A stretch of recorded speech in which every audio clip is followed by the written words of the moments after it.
Good evening, everybody. This is Carol Chen. Welcome back to our educational insights. Today we have a privilege to have our distinguished guest, Mr. David Cohen. He is one of the council of the town Richmond Hill. Is Ward 3, right? And also, Mr. David Cohen is the most senior councillor at the town Richmond Hill. It's over 15 years.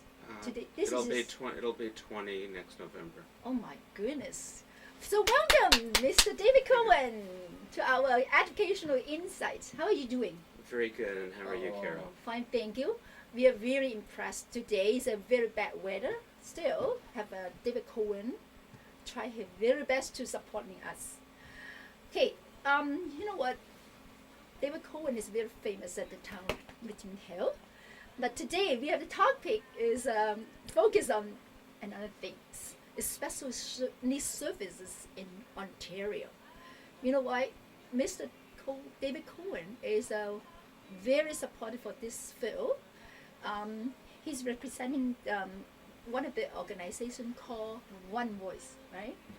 Are you the chairman of the One Voice? I've been the chair of One Voice, and One Voice recently amalgamated with Spirit of Life, and I am an honorary advisor of Spirit of Life, and will soon just take the role of honorary advisor of Spirit of Life, One Voice, as then someone else who's got more time can be the chair, and I'll just continue to be active. Okay, you know what, Mr. David Cohen? Last time we have a same topic, special needs services. We have another great guest have been shared with us about the services. It's from HIPCHI Association.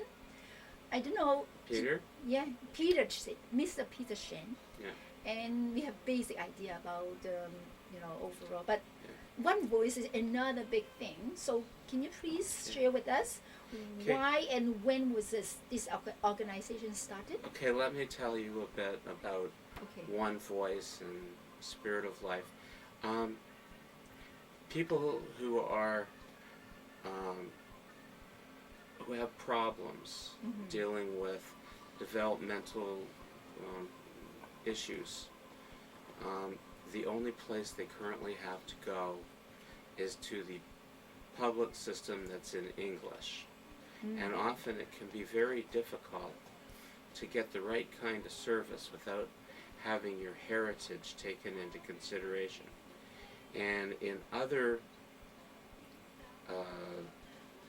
races, religions, in that the Italians have a group called Meda, Jews. I'm on the board of directors of RENA. The Chinese community, which is now very large, has no overriding group, and therefore any services are sort of a little mishmash in other organizations, a little bit here, a little bit there. There's only two that I'm aware of operating services that are independent and primarily Chinese, one being Under the Banyan Tree, which is a wonderful organization that provides day programs for adults and learning for adults with developmental disabilities, Annie Lung, and the other organization is Spirit of Life, which provides communication information. So if you want to call them, they'll be able to tell you where to go for certain things, particularly in Chinese. And that service isn't available elsewhere. Many agencies have this and that, but they don't have anything comprehensive, and you wouldn't know where to go to get what the service you need. I'm being pushed by several other organizations to try and help create a one voice that the province will look at and say, hey, we'll help fund you, we'll allow you to have Chinese group homes, we'll allow you to have services that have Chinese language in it, and so I started that back in early 2006 with the support of Rena and with the support of York South Community Living. I had several meetings at that point in time with Spirit of Life and with Under the Banyan Tree and with Peter Sen and Hipchi to try and see where there was a common ground and would they like to work together. In the end, Hipchi indicated that Hipchi wanted to be an advocate group, which is something that service groups don't become. The province is looking for, and so is Revenue Canada when we're raising money, is not looking for politics. We're looking for results, service results, and people being helped. So then Under the Banyan Tree is busy with an expansion, but they're very supportive. So we created this one voice in and through Spirit of Life. Annie Chow being the main chair at the moment. Anyway, with that, we've slowly developed a strategic plan. What can we do? We've applied for tax status so we can get funding from donations and give receipts. We're looking at what project can we do to get ourselves going, and what we're really hoping for is that by having one group, the province will see that there's a Chinese heritage group dealing with special needs and begin to promote it by funding it and providing the kind of funding that's necessary so that ultimately from the time you find you have a problem with your child when they're very young, but your child speaks Chinese and there's no way that a normal Western doctor or whatever is going to be able to answer questions and observe properly through this loss. We're hoping that by having something like this, that we will start to pull in the programs that have already taken place in other organizations. So there's a group home here and a group home there, and other things, and create our own. And we know that there's a tremendous need for service in the community. So we know that there's a lot of people who may even be watching this show who have people and they don't really know what to do. And we want to be able to have people know they can come to us and that we're going to help them through the process. Now that doesn't eliminate the fact that there's huge wait lists for everything there, but we will understand your background, where you're coming from, and that may better able to help you and your family in dealing with special needs issues, dealing with things like autism and other handicaps or disabilities related to your intellect. Okay, actually, your target group is individual, like special needs, or the kind of organization, agencies?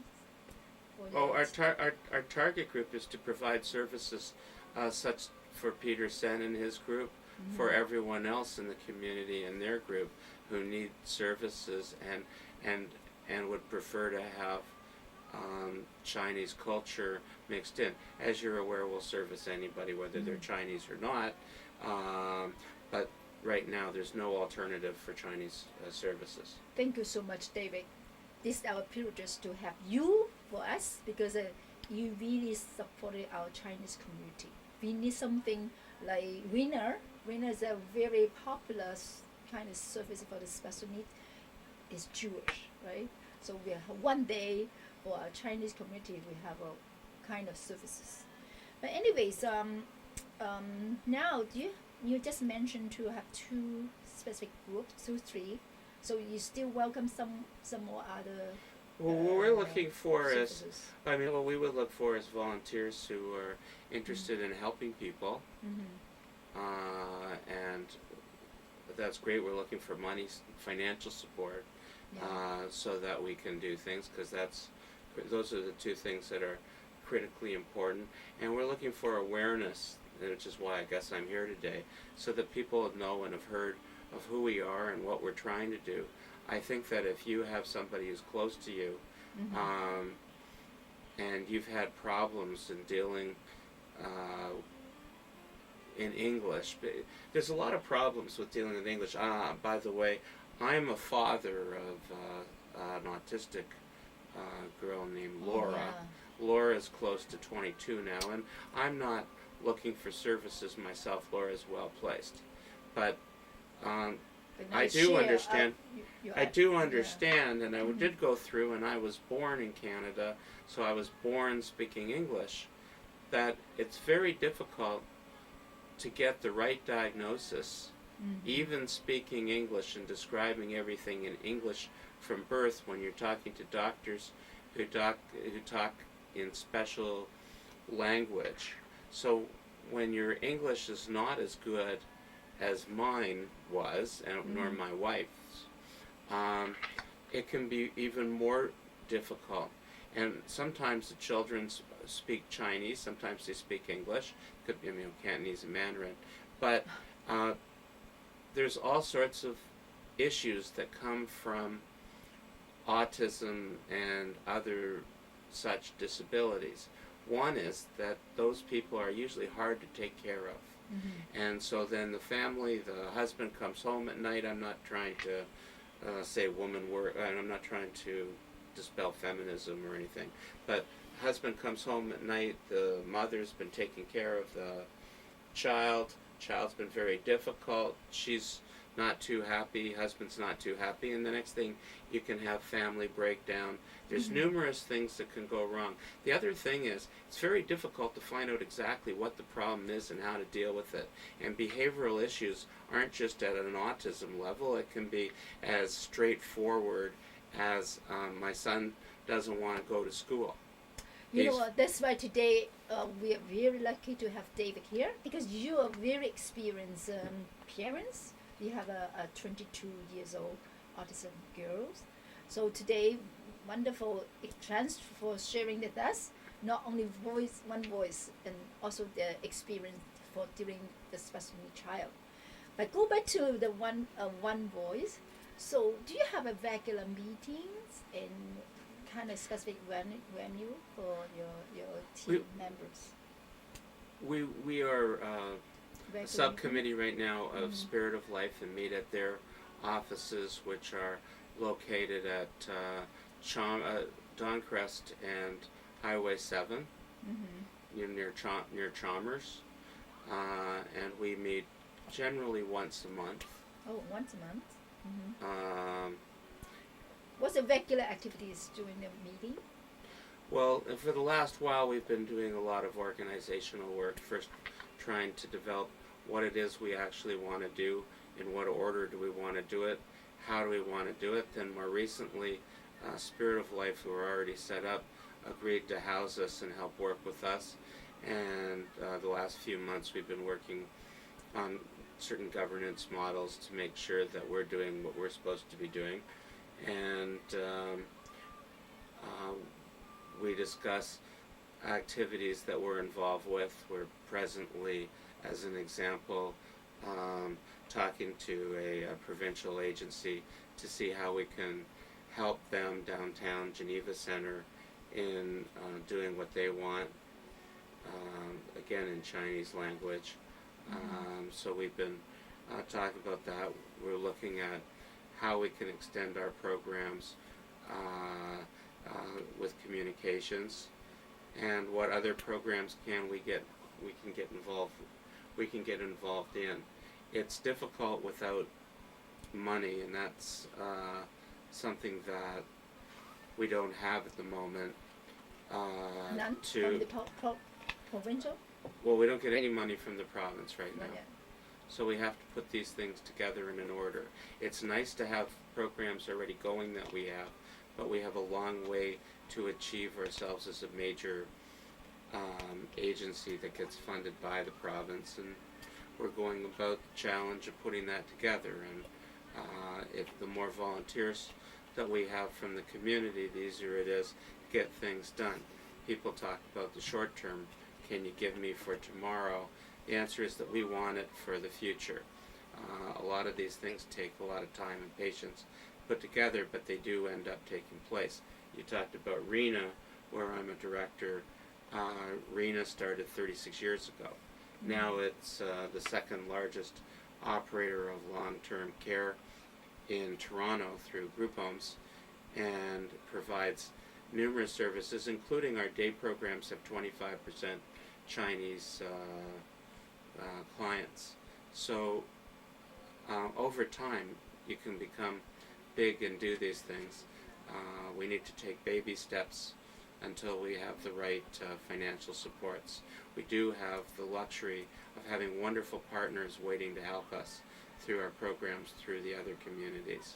So do you collect the membership fee, or how do you survive without right now without any money from the province? So far, people have a couple of agencies have helped us, but we're not as one voice. We're not actually operating anything, so we're not spending any money. Do you Spirit have of an Life. office? Yes, we have an office again through Spirit of Life. Okay. And Spirit of Life is at. This is funding by government.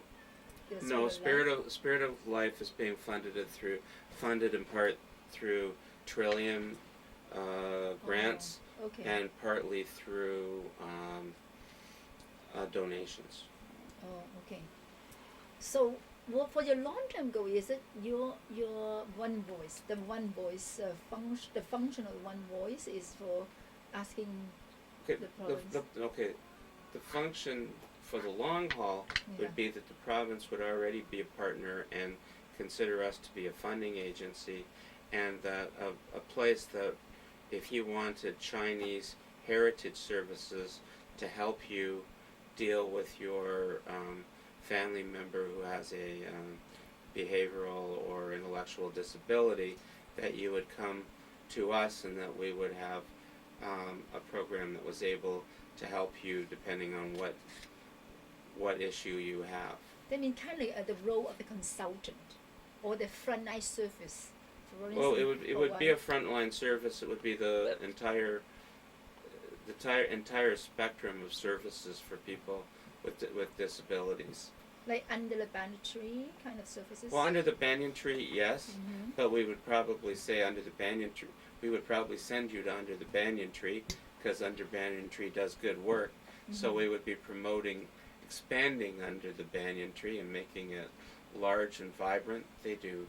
They're wonderful. So we wouldn't be taking under the banyan tree over. We would just be working with them and say, here's a program for you. And we would try and make sure there's programs and that people can get services understanding Chinese culture and language, and in all areas. So we would become, people now are going to mainstream agencies and seeing that they do this or do that. Well, we would sort of be a one shop that does all.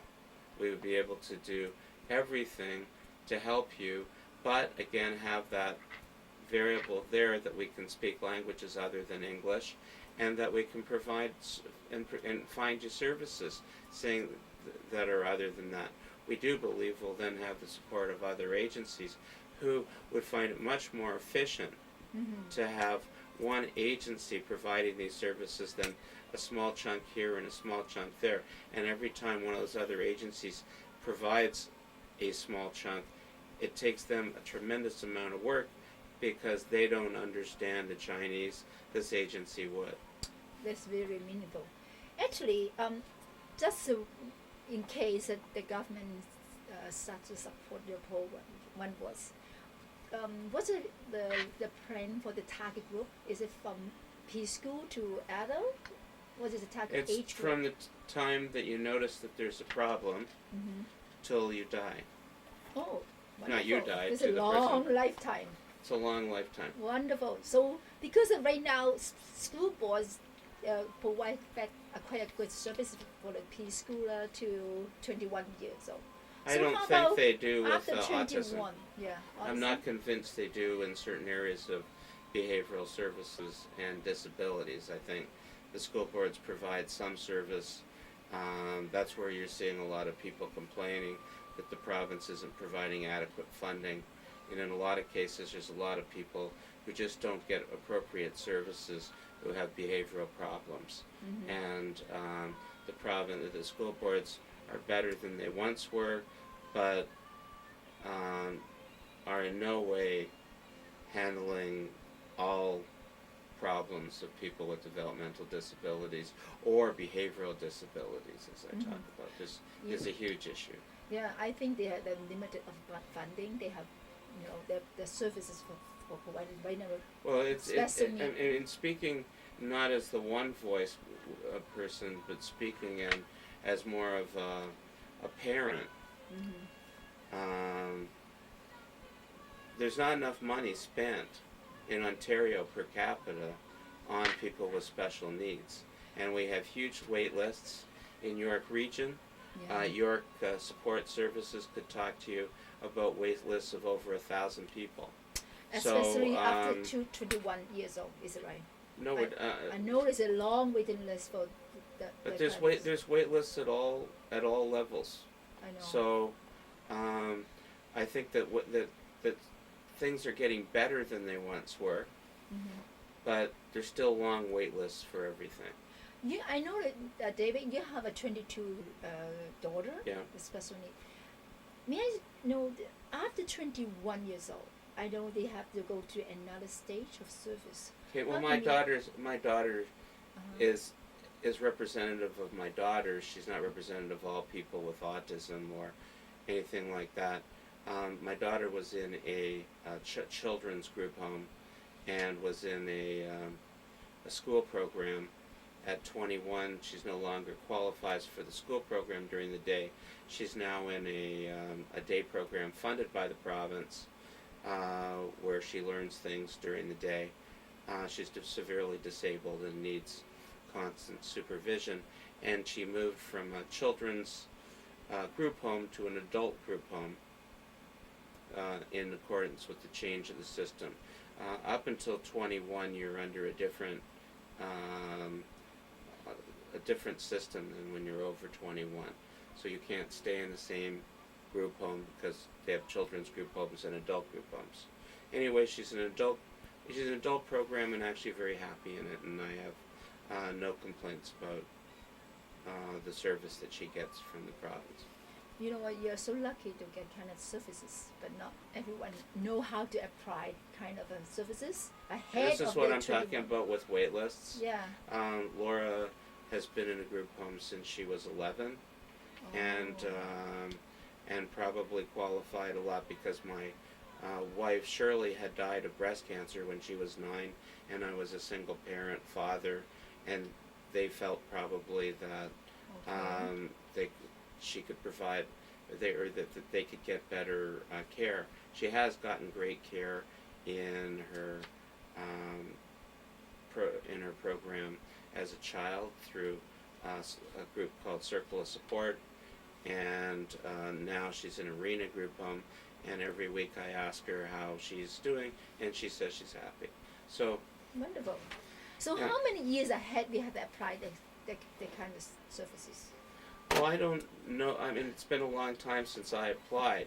I know there's long wait lists, and I know there's a lot of people who need group homes. I also know that if you needed a Chinese group home, there's only one or two. I know of one in Richmond Hill. So if you want a group home where you have youth who speak Chinese better than English, and so you need all Chinese support workers, there's only one through Association for Community Living. And so there may be 4 or 6 spaces altogether for your huge Chinese population. I'm trying to suggest to you there's a huge need for services that aren't here that deal with Chinese culture that would make things better for the Chinese community dealing with these issues, and they're simply not available. And I've mentioned that I have 2 partners in under the banyan tree who do awesome work. Spirit of Life is now that's it. There's no other services in Cantonese Mandarin. If Chinese. somebody wants to tell us about those services, I'm happy to hear and get them involved with us. So if I've left out a service and anybody phones, hey, he's not telling, well, I don't know of it. Okay. So we have to do more promotion. You voice out for us. As a parent, you are for the past experience. Are you satisfied with the services from the school board or from the community supporting your child? Well, for me specifically, and remember, my child's now graduated, and Laura's older. There weren't programs for Laura when Laura was old enough to go to school. We had to find private schools. Laura ended up getting into public system through Thistletown Regional Center, and so we had to do a lot of digging to find appropriate schooling in a public setting. In grade 11 and 12, she ended up at Markham Collegiate, where they did have a good program at that point in time. I think the programs lacked the additional supports that she was getting at Thistletown, lacked the behavioral services. A lot of people nowadays, I was very lucky. I mean, if people want the services, they got to pay for them, and I don't know why they have to pay for services. And an example, I was just talking to someone today whose son in high school gets suspended from school for his behaviors as opposed to dealing with his behaviors. But I am not a good expert on the school system because Laura was mostly not in the system and my child is too old. So I don't want to knock them. I don't want to say they're bad. What I'd say is there's needs. There's not enough for the number of people who need the services. Okay, go back to our one voice services. Okay. Like, it's a very good chance for kind of a promotion or give some advice for our parents.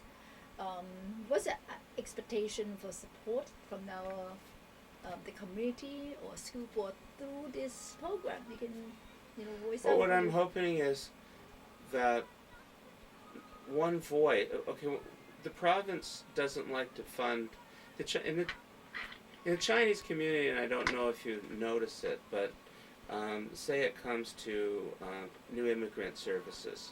There's CICS, there's TASA, there's several agencies all doing it, and sometimes they overlap. Yeah. Okay? If you look at Lions clubs, you'll find there's 6 of them. There's not 1 or 2, but there's several. And you start going around and looking, even for senior services with Yihong and Monchong, there's more than one agency doing it for whatever reason. In developmental disability area of funding with community services, they won't fund more than one. They won't allow that. They'll not fund, the government will, before saying, okay, I'm going to pay you and you to do the same thing. Because the whole sector is way underfunded and there's not room for it. So we want to be one voice so that the government will say, this is the Chinese voice, it's okay, we can fund the Chinese, and we'll fund this group.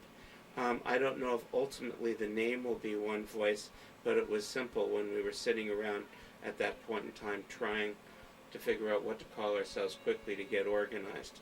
And there's a number of, what people should know is that there's a number, I'm not Chinese, but there's a number of Chinese people who work very hard trying to create services for the Chinese who are having problems.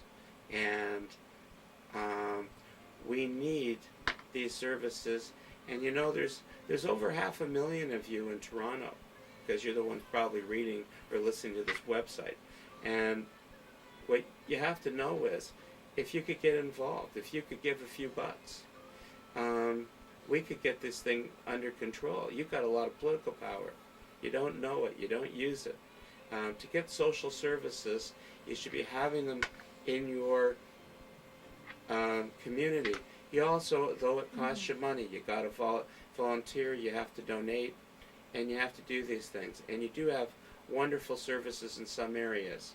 But in the areas of developmental disabilities, you're way smaller than the other ethnic groups. And this needs to be built up, and that's what I'm trying to help do.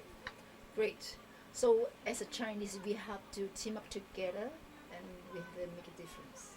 Yeah. Right? So People have to get involved. Yeah. Donate money. Do you have any fundraising event coming up? Then we can voice out for, increase everyone support. I would say to you that we're trying to get our tax receipt at One Voice together. So we're looking at a golf tournament next September 10th. We're looking at a dinner next fall, a gala dinner. But if you want to donate immediately, you can donate to Under the Banyan Tree, who can give receipts. And Under the Banyan Tree is just a really good group, and you'll help in that area. So that would be my recommendation. How about the one with, have you been registered as a non-profit making? We're a non-profit registered through Spirit of Life, who we're affiliated with. You can donate to us, and we're happy to take the money. We just can't give you a receipt right now, and a lot of people want receipts. If you give us money, you'll help us. It'll be good. It'll be good. But it's also Under the Banyan Tree is also great. And do you have any number or website we can contact you? Well, you can, if you want to contact me, you can contact me at 905-771-5434 or dcohen at richmondhill.ca. If you want to know more about Spirit of Life, it's www.spiritoflifeon.org. I think it's .org. Yes, .org. So remember, it's not just Spirit of Life, but it's spiritoflifeon.org. Or if you Google, put Spirit of Life and Autism as the two keywords, and it'll find it. If you throw autism after Spirit of Life, because I did that yesterday. Okay. David, thank you so much. This is our privilege to have you here. Well, thank you for so much thing for us. Thank you for allowing me to talk about One Voice and what the needs are, and thank you for your time. Yeah, I hope the next time you share about the issue of town. Okay. Of Richmond Hill or coming up event. Thank you, and see you next time. Okay, thank you.